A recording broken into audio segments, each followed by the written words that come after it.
Hey guys, this is Jordan Pacheco. Welcome to the Glad Trad podcast. I hope you're doing well. It's been a second. Thank you guys so much for tuning in. Just going to keep it a short video because I've been thinking about this for a while. By a while, I mean probably since November 5th, the election, but that's still a long enough time. And that's very simple to my conservative brothers and sisters and to my traditional brothers and sisters. So I'm speaking both to the body politique of my friends as well as my beloved religion.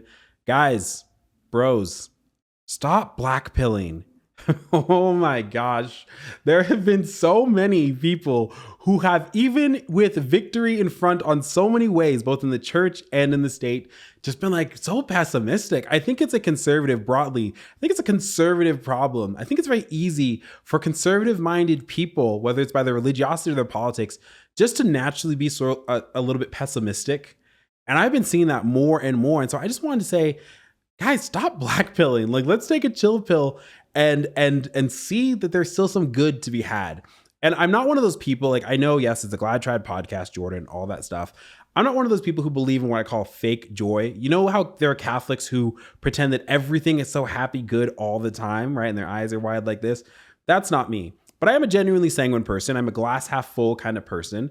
And I want to talk especially about things going on in the church and things going on in the state, and just tell you guys, take a chill pill and don't worry, we're going to be fine. So yes, I've heard the news out of Tyler, Texas, and I'm very, very sorry for my listeners and viewers out there who have had their Latin Mass taken from them. They're stopping the Latin Mass at the cathedral out there. For those, of course, who aren't caught up, I've done a great episode of Bishop Strickland. You should totally check it out. But broadly speaking, Bishop Strickland was removed as Bishop of Tyler, Texas, without any reason from Rome, yada, yada.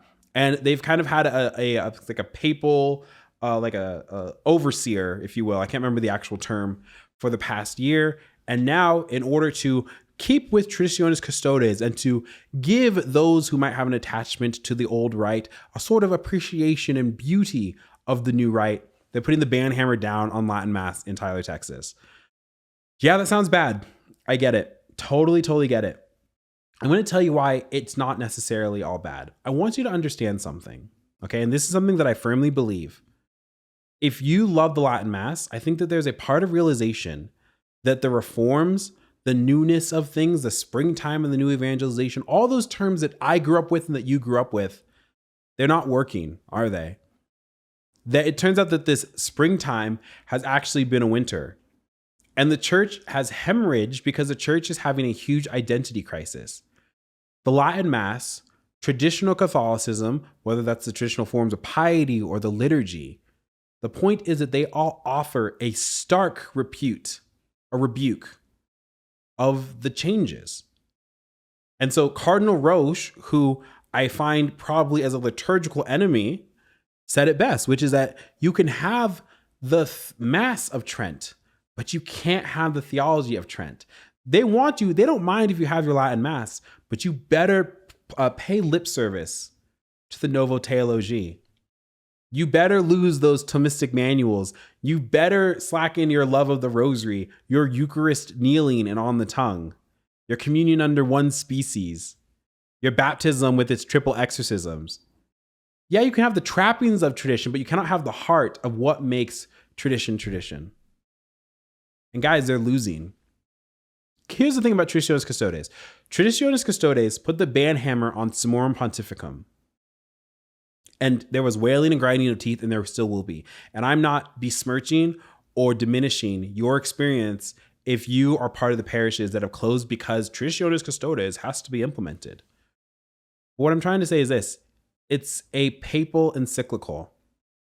A pope who's worth half his salt.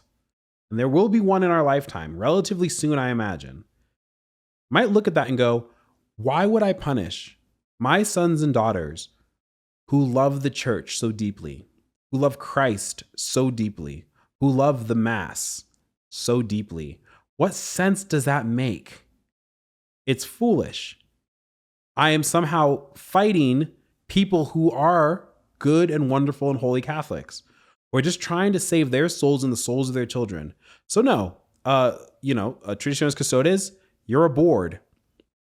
Maybe Benedict was right? The Latin Mass can't be abolished. And furthermore, a priest doesn't need permission from his bishop, who needs permission from Rome in order to celebrate it. The more that they try to snuff this out, the less they're going to win. Think about this. It was easier to do it in the 70s. It was easier to do it in the 80s.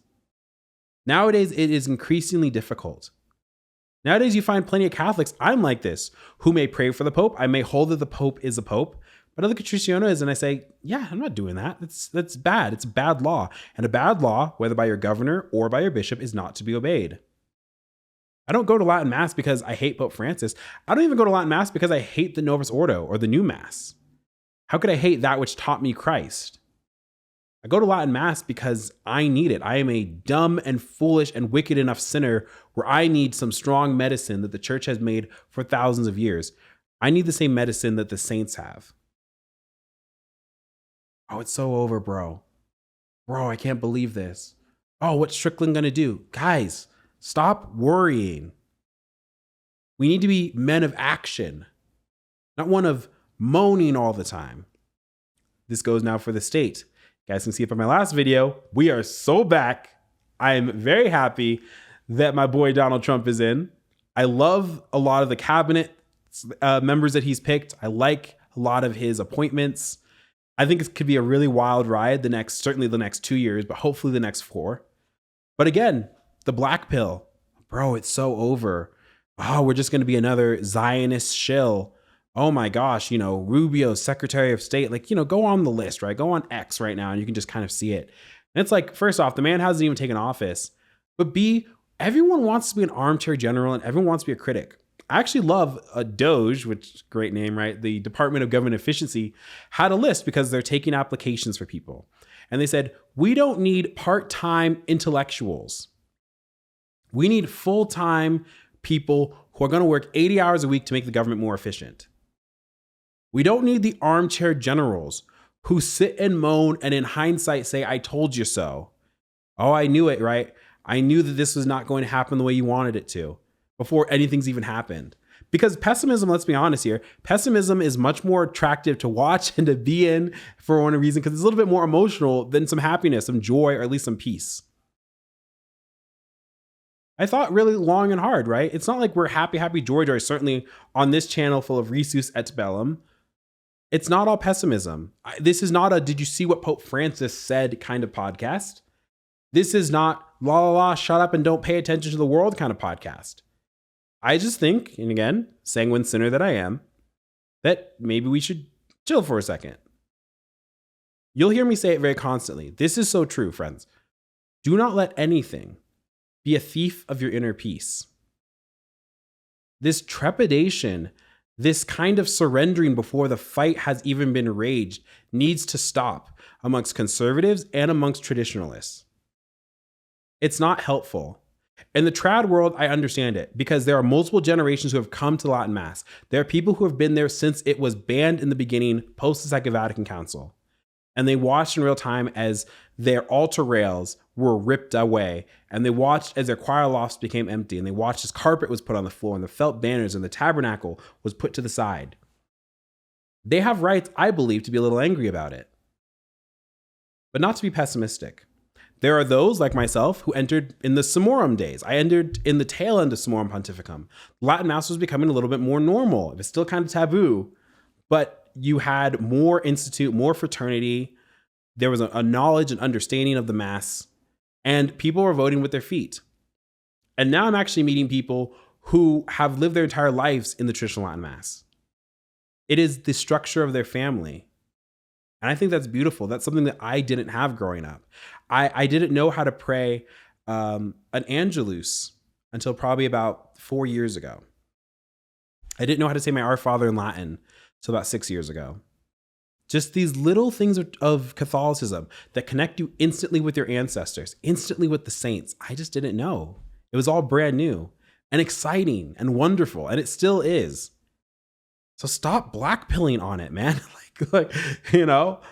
Get a grip on yourself. Take a breath. Yes, there's darkness in the world. Yes, we have enemies to fight. Friends, the battle has just begun, and you cannot lay down your arms before the war has been waged. It's time we go on the offensive. And that's what we need to be. We need to be men of action. We need to be men of support. not armchair generals sitting around. One of my friends, right, Nick Cavazos, talks on his podcast. He got involved this year in politics. It wasn't enough that he just sat and talked a little bit about it. He actually started putting in the work. I appreciate that. I've done some canvassing in in Los Angeles during my time. Well, Orange County, broadly speaking. And, well, you know how that turned out. And, you know, I love, and I want to leave you with this. I was a parishioner at St. Vitus, which is a fraternity church out in Los Angeles. Let me tell you how we started. We started at St. Victor's, which, if anyone listening in California knows, is a church in West Hollywood, which is the gay epicenter of Los Angeles, by the way. At the latest mass in the diocese, 7 p.m., a Latin mass was going on thanks to the diocesan priest letting the fraternity use their church. From there, we purchased a very small church out in San Fernando, properly St. Vitus. Then COVID hit, and they had to have mass outside, and it turned out that it became a tent church. We outgrew the inside of the parish, actually. So they built a whole high altar outside, and it was great. But I got to tell you guys, it was a ghetto rig for sure. But we loved it because people were driving 2 hours from all over just to be there with our Lord in the Mass. Recently, they've purchased a new church, a bigger church. It's going to need work. Of course, it's going to need work. But it is because of the ability for people to enter willingly into this battle that's possible. God will come through on his promises because we do that. And I have such deep love and admiration for those parishioners and those priests out there because I know what it was like. Oh, we didn't have a pretty church. Oh, the diocese says no. Oh, we have to work hard to get our money. No, they shut up and they did it. And I admire that. And I was a part of that. And I want to continue to be a part of that for other churches, no matter where I am, you know?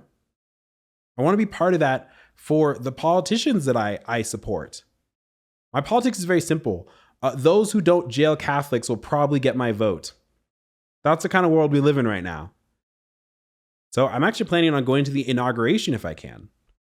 And I want to be there. I want to see it. I want to vocalize my support as I have been. And, you know, it's not saying that I'm not prepared for disappointment, both from my church leaders or my state leaders. But at least I'm taking a stand. Friends, it's time that we take a stand. It's time that we stop moaning and staying on the sidelines and allowing things to happen. It's time that we stop being so reactionary and we start being proactive. This is the year, Risus et Bellum 2025. God is calling you to more. If you have not volunteered at your Latin Mass parish out in the boonies, it's time to do so. Usher, be an altar server, be on the finance council, right? Get into the choir. All of those things become integral to your parish life. Learn the names of the parish ladies at your church. Actually be in love with your parish. Because obviously the church is a bride of Christ. We owe it to Christ to give him more. If you are really timid or you're feeling worried about all that's going to go on with the election, well, actually the election's over, all that's going to go on with the Trump presidency, if you've been feeling maybe I should get involved and do something, do something. There are so many great stories of people in Pennsylvania, Arizona, all these other states, here, Colorado, people who just didn't sit around and do nothing. They did something. Bravo to them. They mobilized their pro-life movements, whether those happened, succeeded, or failed in their states. They mobilized. It's time for us to mobilize, friends. That's what I want to leave you with. It's time to stop blackpilling, especially before things even get started. God is Lord of history. God's providence is over everything. God has you and he has me in the palm of his hand. So we have a duty to do, both to our church and to our state.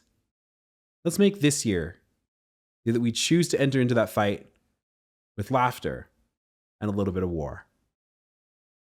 God bless you all. Thank you for listening. Don't forget to subscribe, of course, and to share this video and like it, of course. Also, your comments are very appreciated. And guess what? I'll see you in the next one. Adios.